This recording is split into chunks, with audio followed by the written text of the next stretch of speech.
You know those legendary directors who can seemingly do no wrong? The Spielbergs, the Scorseses, the Ridleys of the world? Well, even the greats sometimes deliver a total clunker. And today, we're counting down 10 shockingly bad movies from otherwise amazing directors. These aren't just movies that underperformed. They're movies that flat out shocked people with how bad they were, especially coming from such respected filmmakers.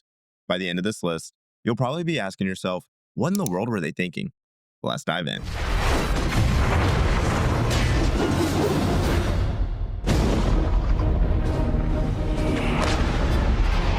When you think Steven Spielberg, you think Jaws, Jurassic Park, Saving Private Ryan, movies that defined cinema itself. But in 2008, when he returned to one of the most beloved franchises with Indiana Jones and the Kingdom of the Crystal Skull, fans were left scratching their heads.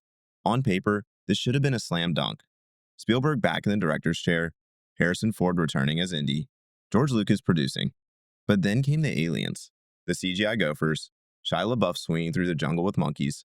Suddenly, Indiana Jones, one of the coolest, most grounded action heroes of all time, was stuck in a movie that felt more like a cartoon than an adventure. Spielberg himself admitted the movie didn't work the way they hoped. And while Crystal Skull made tons of money, it was a harsh reminder that even legends can stumble when they revisit old ground.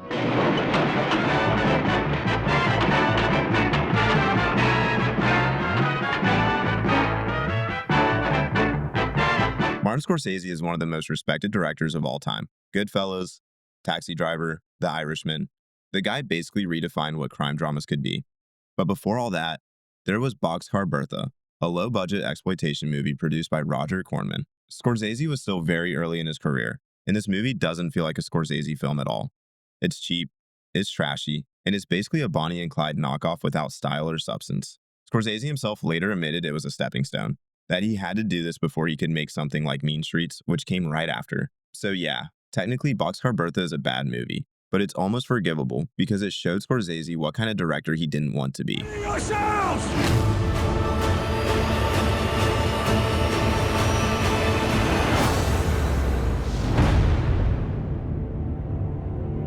Ridley Scott is one of the most impressive resumes in film history.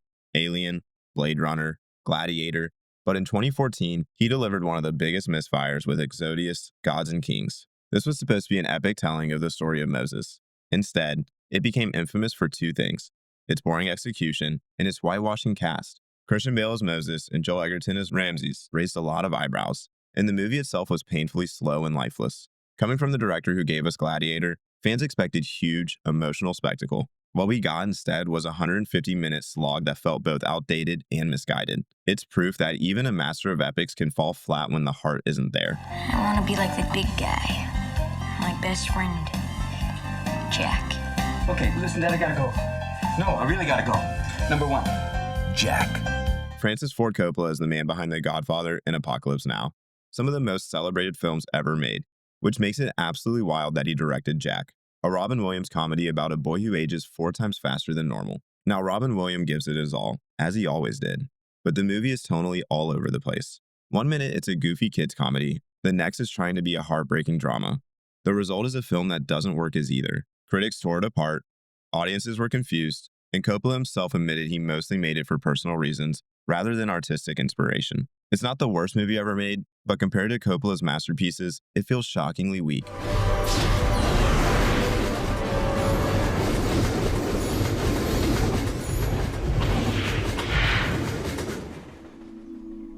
Robert Zemeckis gave us Back to the Future, Forrest Gump, and Who Framed Roger Rabbit. He's one of the most inventive directors in Hollywood history. But when he started experimenting with motion capture animation, things got weird. The Polar Express is a Christmas staple for some, but let's be real. This movie is nightmare fuel. The story is fine, and the message is sweet, but the animation puts it deep in the uncanny valley.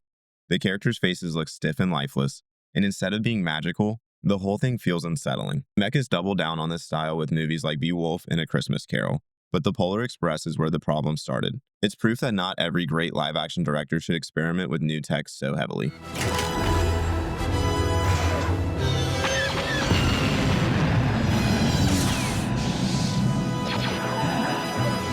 Yes, I know, George Lucas isn't exactly known for being a directing genius outside of Star Wars, but he created the single biggest franchise in cinema history, so expectations were sky high when he returned to the director's chair for Phantom Menace. And what did we get?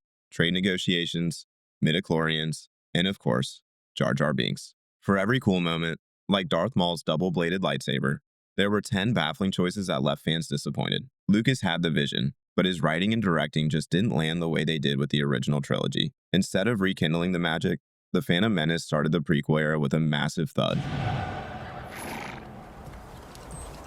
Kill them all.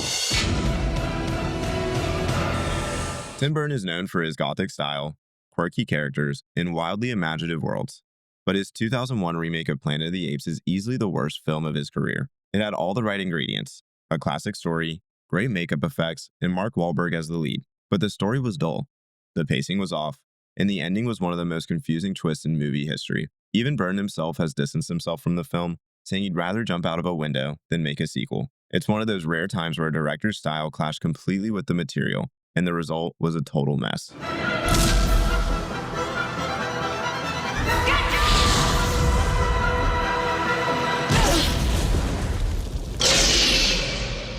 David Fincher is the genius behind Fight Club, Seven, Gone Girl, and The Social Network, but his directorial debut, Alien 3, was a disaster, both for him and for audiences. The movie had a troubled production from the start.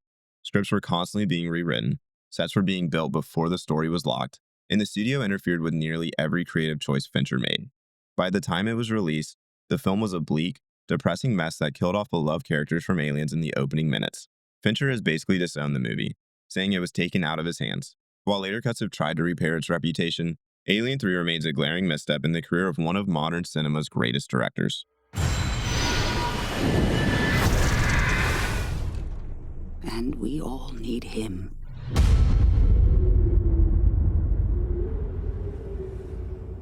Say what you will about M. Night Shyamalan, at least he takes risks. He gave us The Sixth Sense, Unbreakable, and Signs. But then there's The Last Airbender, which fans of the animated series still consider a cinematic crime. The cartoon is beloved for its humor, heart, and rich storytelling. The movie adaptation had none of that. The casting was off, the performances were wooden, and the action was dull. Worst of all, Shyamalan mispronounced half the characters' names, which instantly showed fans he didn't respect the source material. It was supposed to be the start of a trilogy. Instead, it ended up as one of the most hated movies of the decade.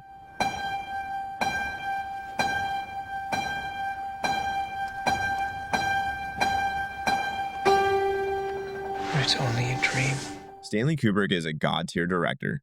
2001: A Space Odyssey, The Shining, A Clockwork Orange. But his final film, Eyes Wide Shut, is one of the most polarizing films ever made. Some critics defend it as a misunderstood genius, but for many viewers, it's slow, pretentious, and painfully dull. The story of Tom Cruise and Nicole Kidman getting caught up in a secret society of mass sex cults sounds like it should be thrilling. Instead, it drags on for nearly 3 hours with endless monologues and very little payoff. It's not unwatchable, but as the final movie in Kubrick's legendary career, it feels shockingly underwhelming. Instead of going out with a bang, Kubrick went out with a whimper. So there you have it, 10 great directors who made shockingly bad movies. And here's the thing, these misfires don't erase their genius. If anything, they remind us that filmmaking is insanely difficult, and even the masters can get it wrong sometimes. But now, I want to hear from you. Which movie on the list disappointed you the most? And were there any other bad movies from great directors that deserved a spot here? Drop your thoughts in the comments, and let's talk about it. If you enjoyed this breakdown, don't forget to like the video and subscribe for more movie deep dives. Thanks for watching. I'll see you in the next one. Take care.